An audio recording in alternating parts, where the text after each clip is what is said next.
On the Today Show on NBC this morning. In another development, North Korea's government insisting the U.S. government's wrong, that it's not behind the Sony hack and the threats against that movie. Now it's demanding a joint investigation be conducted.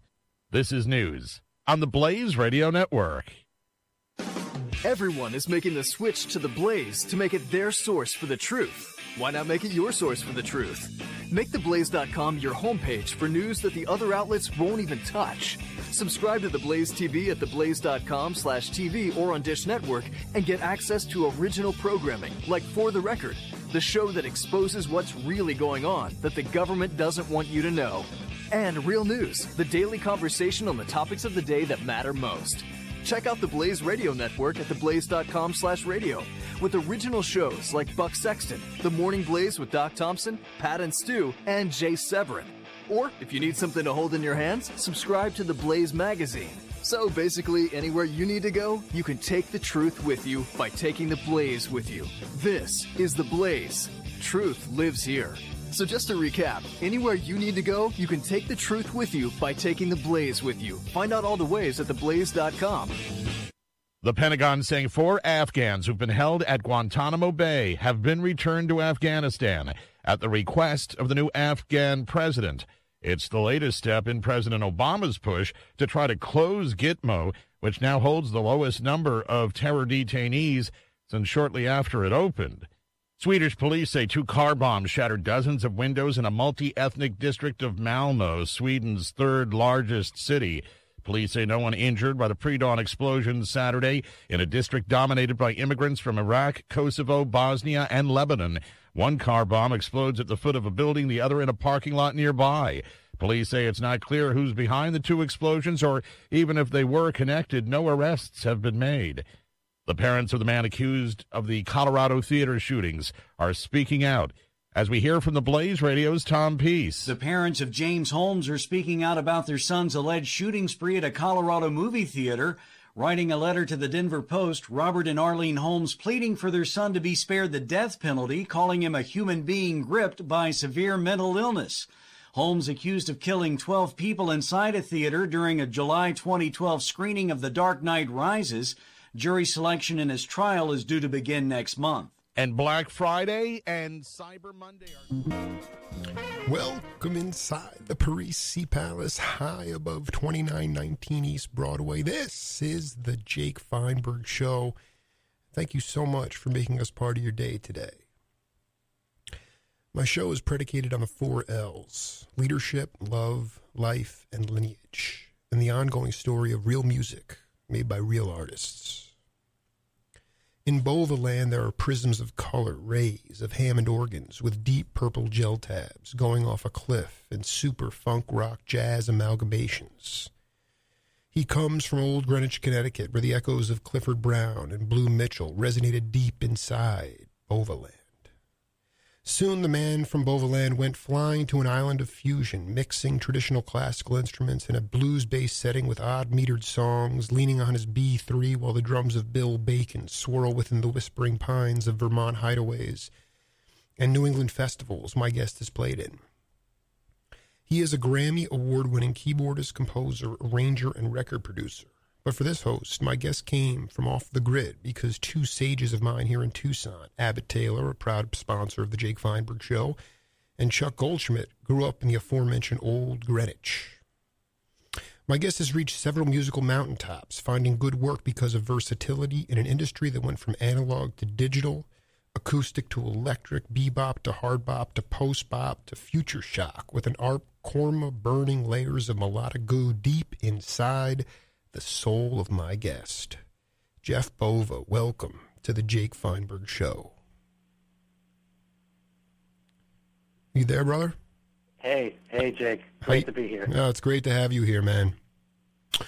Yeah, I wanted to ask you, can you verify for me in my mind that the echoes of Clifford Brown and Blue Mitchell and those cats, who were the trumpet players that your father listened to and idolized? Well, I know Harry James was one of his big idols back in the day. That was one of his big ones, a great soloist.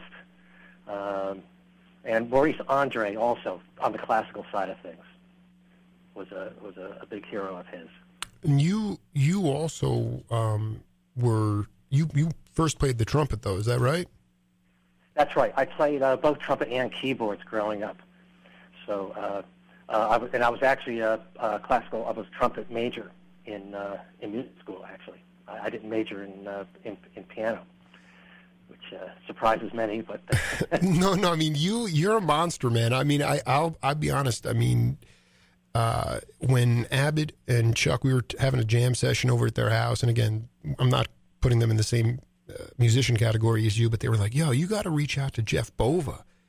And they're like, this cat's played with everybody, and I'm like, that name really, really, really sounds familiar. And then, sure enough, I want to play you this piece of music right now. Have you listened to it? Come back, and this is how I connected with Jeff Bova. Okay. Okay.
Found that in a record store last Christmas. Wow. Flying Island 19, and I said, that's where Jeff Bova, that's where I know Jeff Bova from, that album. And I'll tell you, man, that is the most please take us through this. This is where my pocket is. 1975 on Vanguard, a band called Flying Island, Jeff Bova on keyboards, on everything. And just everybody was a monster in that band. And I'd love you to paint a piece of our cultural history by explaining how that group came together. Yeah, that was we were all working in different bands out of Fairfield County in Connecticut, and like several different bands sort of just grew together into this one. And I had met Faith Fraioli, the violinist at Manhattan School of Music, and I was playing keyboards in a jazz rock fusion band, and we were looking for a new voice for the group. So Faith was very interested in trying something instrumentally that way. She was a classical player, so she was introduced into the picture there, and as it evolved, worked into the final lineup of the group. Bill Bacon on drums, Faith on violin, Tom Prelli on bass, Ray Smith on guitar. This is I'm not kidding. I mean, I play this for both my daughters every morning. I mean, it's the most wild album, and really, I mean, it's very appealing. You listen to other cats that were So you were saying that you were in a jazz fusion band prior to this. Can you talk about that band as well? Yeah. That was a band. It was called Road Apple, and we were playing experimental music. A lot of us were like sort of fresh to school, and we were trying different things. I was very into King Crimson at the time, and the other guys were as well. That's awesome. And we were blending. We were kind of blending all that together and trying to find our own sort of musical voice. And that's what evolved into what became Flying Island. And it was again, I think it was both the instrumental music at the time, Marvelous New Orchestra, the whole world of Robert Fripp was, of course, something we loved in terms of the experimental nature of the music and the roots where that kind of progressive rock was coming from. So it fascinated us, and it all kind of came together there. When we did get to Vanguard, which was, again, that was my, for all of us, it was our first record deal. We were asked to sort of bring a little more, say, funk or groove into the music. So the funkier songs were again, at sort of at the request of the label to take the music in that direction, because it was pretty abstract, multiple time signatures. We were definitely exploring some crazy stuff, and they were describing it at the time as Bartok rock. No, I mean, it is, and by the way, the name of that tune was, do you remember the name of that tune? Yes, I do. Even the birds wear gas masks. Even the birds wear gas masks. I mean, the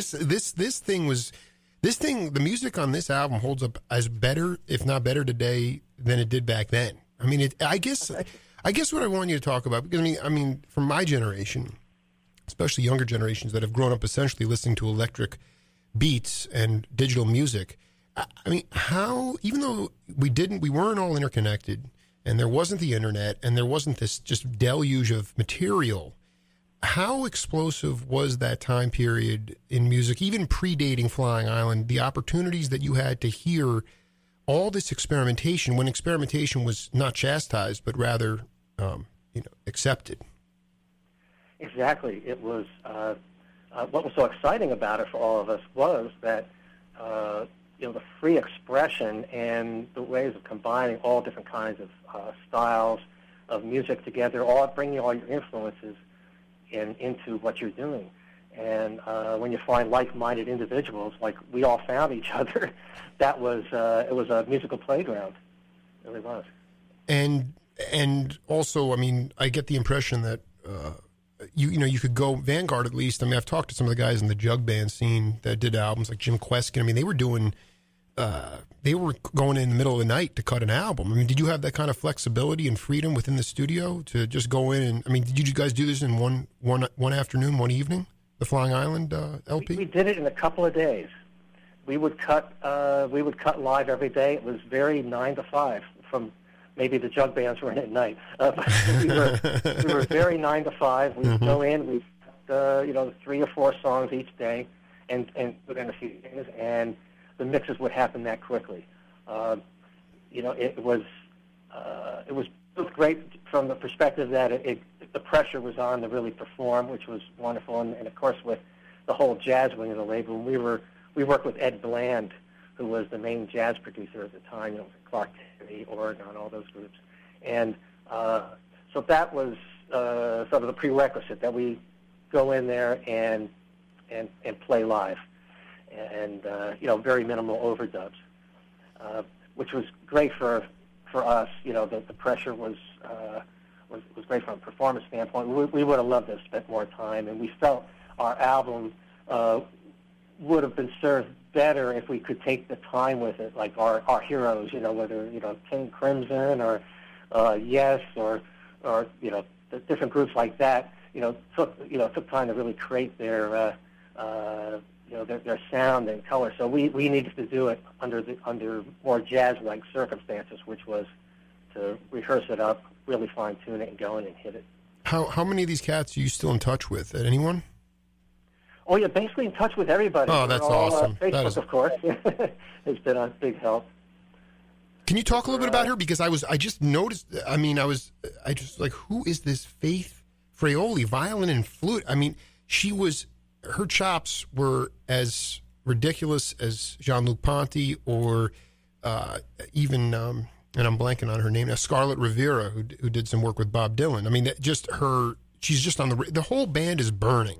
And I just, when I hear music from this period of time, there's a burn to it. There's an urgency, just the way you described it. And I wonder, as everything now is, talk a little bit about that burn now. Do you still see that burn, or is everything so, the ability to fix things now and the ability to make things so perfect, and everything is sort of in this sort of standardized, sort of, rigid, technologically digital format? Tell me how you get outside the box, or how you at least talk to younger cats about how they can get outside the box. Well, a lot of that is about being willing to just go for it. Or be willing to really mess up and be messy when you're playing. And also not to fall back. A lot of younger musicians have gotten the idea that fix it in Pro Tools. But to the idea of capturing the essence and the energy of your performance the same way we would when we were recording on tape. To play with that kind of passion and energy is the kind of thing I'll tell people. Even though it's digital, it's still, you want to be able to channel whatever that is that wants to come through you. And you've got to still be free enough to do that. You got to be able to have the chops together. You got to be able to really play. And the great players out there that really play, they under any circumstances they will burn it up. And always try to work with players of that caliber and level. And it's still there, but with the new format we're working in and the new, let's say, with the technology and what it allows, we got to allow some space for that to evolve. Did you what about also playing within the group and feeling other people? I mean, that's part of the issue, is that people are touching their computers or their keyboards to make music, whereas you were literally having intimate improvisational experiences with people on stage. How much are you? I mean, what kind of venues do you play at where you can burn at? That's, I guess, the great question to ask. Where in the last year where you can just cut loose and, Bova can go off on a B3 solo for 10 minutes?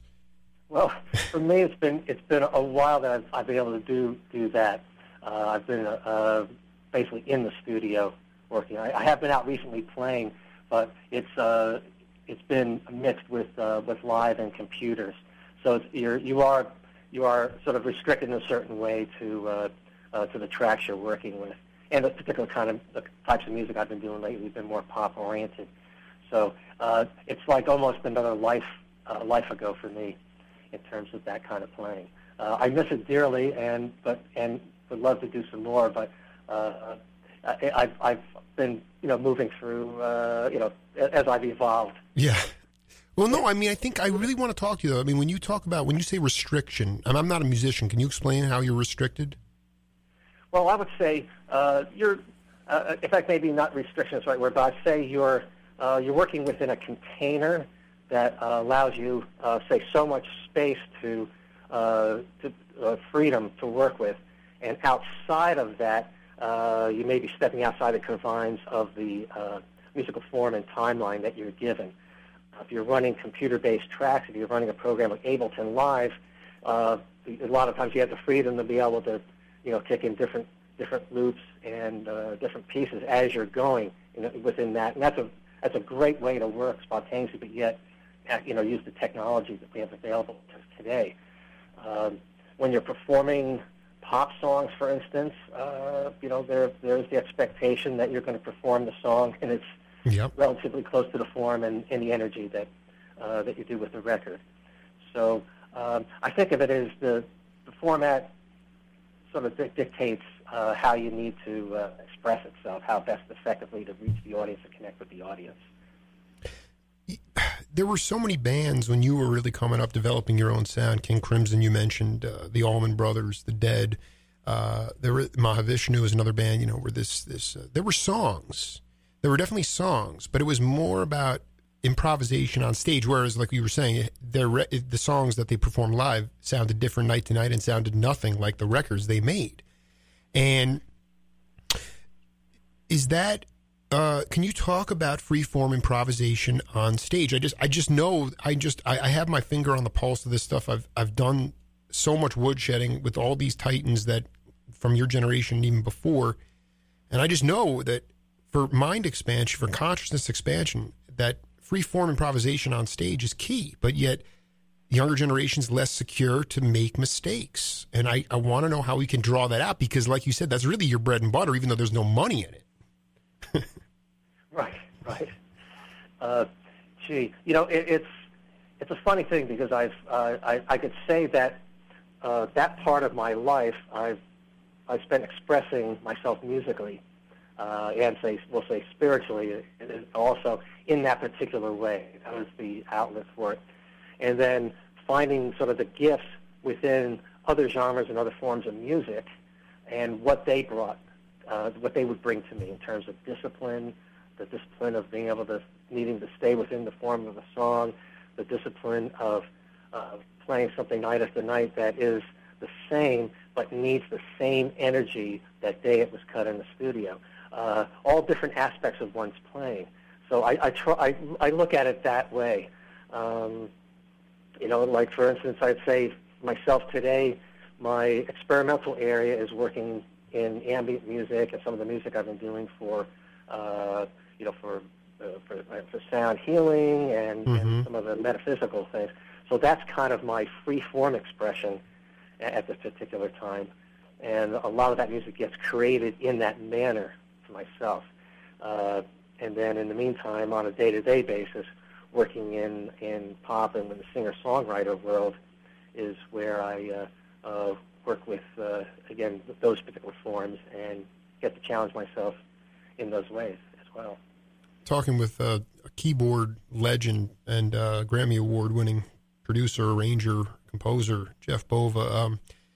Can you talk a little bit about the experimental music, the electronic experimental music of the early 60s, some of this classical? I've talked to some cats that were really heavy classical cats, and they just talked about this huge vapid time in music for about 200-year period until like the late 50s, early 60s.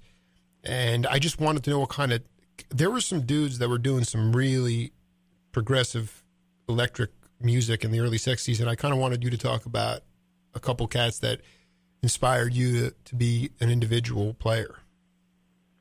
Right. Well, I think, at that time, at high school, I went to Greenwich High, where I think Chuck and Abbott as well went to. We had one of the earliest electronic music labs at any high schools in the nation. Really? So I was exposed to the Columbia Princeton electronic music labs with Vladimir Usichevsky, individuals like that. So they were sort of the early heroes of music concrete. That was kind of how it was presented to me. And then Walter Carlos, came through doing switched on Bach. So those were early moments for me at that particular time. Prior to that, I wasn't really in that zone in terms of the experimental electronic music. It was kind of later going back and seeing what some of the creators had done. But I would have to say, I remember seeing Usichevsky perform one of his pieces with dance at a museum in New York, I think at the Whitney, and that was one of those moments of seeing multimedia, being my first exposure to a multimedia event and having that kind of impact. Can you, for my please go deeper in that. How was it multimedia at that time? Well, it was dance with electronic music, and they had some sort of some light triggers that were triggering events as well. Really? Yeah. What year was this? Very early. Oh, sorry. Go ahead. No, go ahead. What year was this? This would have been around 69, 70. This isn't. Continue, please. So you had these. Can you explain what a scene would look like or a staging would look like? Yeah, in this particular case, and I've got to just sort of pull out of my distant memory there. One of the gallery rooms was built with a narrow platform in the center, and the pinpoint light triggers were posted all over the place. So the dancers would. It was all, again, pre-recorded playback from tape, obviously, from Usichevsky's work. And I can't remember who the choreographer was. But they moved through the space, sat in a circle around the outside of the space. And they moved totally within the space. So, again, I would say at that point it would have been, the primitive lighting projections and the dance combined. And of course, that was like the early gleaming pre-computer Right. of the automated show. But the sensors, if I recall, were similar to like garage door openers, I believe. This That is would unbelievable. switch the, I cannot wait to transcribe this. This is an amazing story. 69 this was going on. Yeah. By the way, I was. yeah, go ahead. Continue. Yeah, I wasn't that tuned into John Cage at the time and all his work. So all this is happening. And again, going later, looking at Black Mountain College and places where they were the format for multi-disciplines all to come together and work together in a creative form. So all that, again, I felt I was on a very, I would say at the time I was on a narrow track. I was young, just learning, and didn't see, whatever I was exposed to, I was certainly really, passionate about. But there was so much more to discover and go back and rediscover as I've, evolved in my musical nature there. How did you first connect with Herbie Hancock? That was through an interesting sort of path. I was playing with Nona Hendricks. She had a rock and roll band at the time. It was the rhythm, all the side members of Talking Heads. She was singing backgrounds with them, and she put together her own rock and roll band. And Bill Laswell was producing Nona's new album at that time. And I played the Rhodes Chroma. That was my sort of specialty synth. And that was Herbie's main synth that he did the album on, and he cut Rocket with. So they were looking for band members to take Rocket out on tour. And Bill Laswell recommended me because I played the Chroma, and I would be playing Herbie's parts, supporting any of the parts that Herbie wasn't able to play simultaneously, because Herbie would take all the leads and any comping in the background, synth pads, those sort of things, and sounds and effects that were done on the Chroma, I would do. So that immediately qualified me, and did the audition, and very gratefully passed it with the rest of us, and we're all members of the Rocket Band. Talk about the audition. Was that the first time you met Herbie? Was he there for it? Oh, absolutely, yeah. I mean, they plunked us down in a room at SIR in New York, and they'd given us a few of the pieces to learn to go in. So we just worked them up right there in the rehearsal, and spent the whole day with them. And Herbie's assistant manager at the time, Tony Milan, just at the end of the rehearsal, the first day, said, "So Herbie, what do you think? Everything cool?" And Herbie said, "Yep, great, love it, let's go." And we had the job. What's working with him so intimately and actually playing his parts? Can you talk a little bit about what you know about him as a person that makes him an incredibly magnetic person? A lot of these people, they can get into these they can get really walled off because of their celebrity status, but really part of my show is about shedding that skin and who we're all just human beings. Can you just talk about Herbie as a person of humanity, what makes him a special person? Oh yeah, well, he was saying, for me, as a mentor of mine, really taught me about the willingness, and we spoke about this earlier, the willingness to be messy, to make mistakes, to take that chance, be willing to go there. And he learned that from Miles, and he would always, on our long bus rides overnight between dates and stuff like that, we talk about that, and creatively speaking, it was about always trying something new. And he speaks about this to this day, that he's already done Rocket. He's merged hip hop and electronica together and turntables.